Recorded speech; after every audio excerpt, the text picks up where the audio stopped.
పూర్తి వివరాలకు చదవండి రేపటి అక్షర శిల్పం దినపత్రికలో.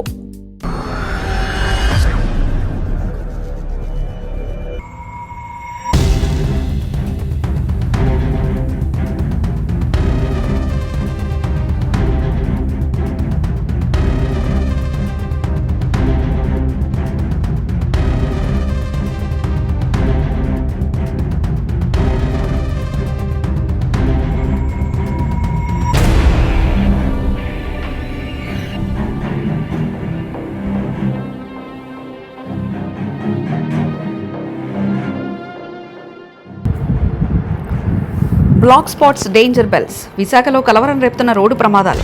జీవీఎంసీ పరిధిలో 67 ప్రమాదకర బ్లాక్ స్పాట్స్. హైవే వైపు అత్యధికంగా రోడ్డు ప్రమాదాలు. 12 శాఖల అధికారుల ప్రత్యేక బృందంతో రోడ్డు ప్రమాదాల నివారణకు పరిశీలన.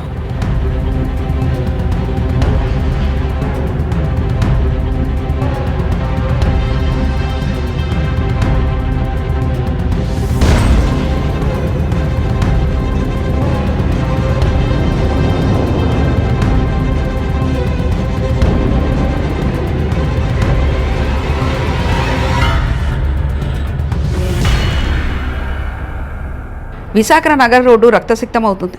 నిత్యం ఏదో ఒక ప్రాంతంలో రోడ్డు ప్రమాదాలు సంభవిస్తూనే ఉన్నాయి. రోజురోజుకు పెరుగుతున్న ఈ ప్రమాదాలు తీవ్ర ఆందోళన కలిగిస్తున్నాయి. నగరం శరవేగంగా విస్తరిస్తున్న కొద్దీ వాహనాల సంఖ్య కూడా అదే స్థాయిలో పెరుగుతుంది. అయితే దానికి అనుగుణంగా రహదారి భద్రతా ప్రమాణాలు మెరుగుపడకపోవడంతో రోడ్లపై నెత్తురు చెందుతుంది. కొన్ని ప్రత్యేక మార్గాల్లో జంక్షన్లో ఒకే ప్రదేశంలో పదే ప్రమాదాలు చోటు చేసుకునడం గమనార్హం. తరచూ ఒకే చోట ప్రమాదాలు జరిగే ప్రాంతాలను అధికారులు బ్లాక్ స్పాట్గా గుర్తిస్తున్నారు. కొద్ది నెలల క్రితం జాతీయ రహదారి 16 నగర అంతర్గత రహదారులపై ఇటువంటి ప్రమాదకర స్థలాలు ఎక్కువగా ఉన్నట్లు వెల్లడైంది. గతంలో greater Visakhapatnam municipal corporation GVMC పరిధిలో 80కి పైగా ప్రమాదకర బ్లాక్ స్పాట్స్ ఉండగా వివిధ శాఖలు చేపట్టిన కొన్ని తక్షణ చర్యల వల్ల వాటి సంఖ్య 67కు తగ్గింది.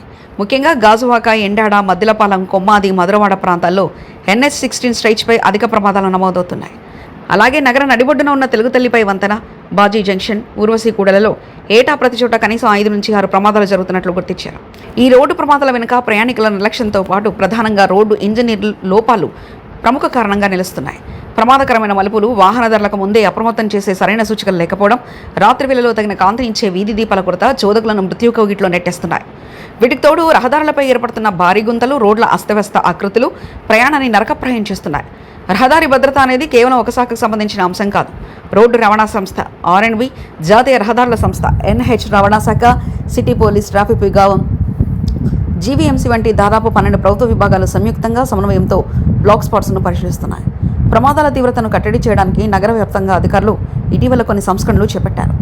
పాఠశాలలు, కళాశాలలు సమీపంలో 89 వేగ నిరోధకాలను ఏర్పాటు చేయగా సుమారు 72 ప్రధాన ఆసుపత్రుల వద్ద మరో 100 స్పీడ్ బ్రేకర్ల ఏర్పాటుకు వర్క్ ఆర్డర్లు మంజూరు చేశారు. ఆధ్యాత్మిక నగరంగా విరాజిల్లుతున్న విశాఖలోని 32 దేవస్థాన ప్రాంతాల్లో ప్రయాణికుల భద్రతకై 62 థెర్మోప్లాస్టిక్ స్టడ్స్, రంబెల్ స్ట్రిప్స్ పనులు చేపట్టాలని నిర్ణయించారు.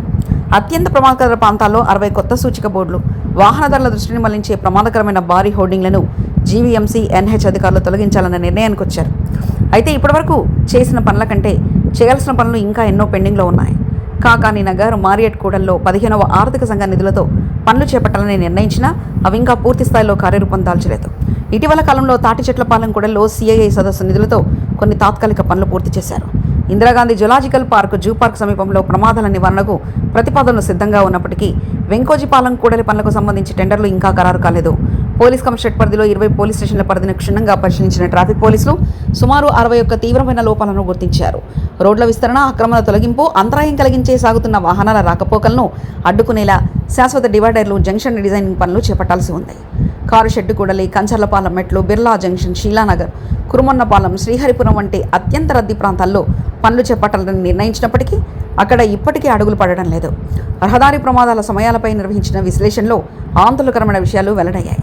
రాష్ట్ర వ్యాప్తంగా గత 3 ఏళ్ల డేటాను పరిశీలిస్తే సాయంత్రం వేళలోనే అత్యధిక శాతం ప్రమాదాలు సంభవిస్తున్నట్లు స్పష్టమైంది.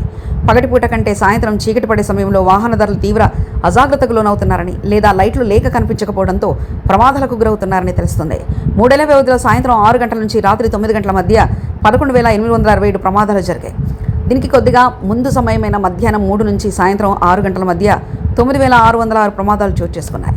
ఇక ఉదయం 6 నుంచి 9 గంటల వరకు 5,990 ప్రమాదాలు, ఉదయం 9 నుంచి మధ్యాహ్నం 12 గంటల వరకు 7,780 ప్రమాదాలు, మధ్యాహ్నం 12 నుంచి 3 గంటల మధ్య 8,318 ప్రమాదాలు జరిగాయి. అర్ధరాత్రి 12 నుంచి తెల్లవారుజామున 3 గంటల వరకు రహదారులు ఖాళీగా ఉండడం వల్ల కొంత తక్కువగాను 2,453 ప్రమాదాలు నమోదయ్యాయి. ఈ గణాంకాలను బట్టి సాయంత్రం రాత్రి సమయాల్లో రవాణా, పోలీస్ విభాగాలు ప్రత్యేక నిఘా పెట్టాల్సిన అవసరం ఎంతైనా ఉంది. ఈ క్లిష్టమైన సమస్య పరిష్కారానికి మరియు రోడ్లను సురక్షితంగా మార్చడానికి విశాఖపట్నంలో అధికారులు ఒక వినూత్న అడుగు వేశారు. వివిధ శాఖల మధ్య సమన్వయాన్ని పెంచడానికి బ్లాక్ స్పాట్స్ పరిశీలన, ప్రత్యేక చర్యలు చేపట్టారు. ఈ అధికారుల బృందం నగరంలో అన్ని ప్రమాదకర ప్రాంతాలను పరిశీలిస్తుంది. ఇప్పటికే గాజువాక నుంచి తగరపు వలస వరకు బ్లాక్ స్పాట్స్ ఏరియాను సందర్శించారు. ఇందులో ఒకే విభాగం కాకుండా రోడ్డు భద్రతతో ముడిపడి ఉన్న 12 ప్రభుత్వ శాఖల ఉన్నతాధికారులు, ఇంజనీరింగ్ నిపుణులు ఉన్నారు. ప్రమాదాలు ఎక్కువగా జరుగుతున్న ప్రాంతాలను నేరుగా క్షేత్రస్థాయిలో పరిశీలించి అక్కడికక్కడే లోపాలను గుర్తిస్తున్నారు. రహదారుల మలుపుల వద్ద ఉన్న లోపాలు, సిగ్నలింగ్ వ్యవస్థలోని వైఫల్యాలు, వేగాన్ని కట్టడి చేయడానికి తీసుకోవాల్సిన చర్యలపై అధికారులు ఈ పర్యటనపై సమగ్రంగా చర్చించారు. నిబంధనలను ఉల్లంఘించే వాహనదారుల లైసెన్సులను 3 నెలల పాటు సస్పెండ్ చేయాలని, డంక్ అండ్ డ్రైవ్ తనిఖీలను మరింత కఠినతరం చేయాలని నిర్ణయించారు. ప్రభుత్వాలు మౌలిక వసతుల కల్పనపై దృష్టి పెట్టడంతో పాటు వాహనదారులు కూడా హెల్మెట్ ధరించడం, వేగ నియంత్రణ పాటించడం వంటి స్వీయ రక్షణ చర్యలు చేపట్టినప్పుడే విశాఖ మహానగరం ప్రమాదరహిత నగరంగా మారుతుంది. మరిన్ని కథనాల కోసం సబ్స్క్రైబ్ చేసుకోండి మీ అక్షర శిల్పం. పూర్తి వివరాలకు చదవండి రేపటి అక్షర శిల్పం దినపత్రికలో.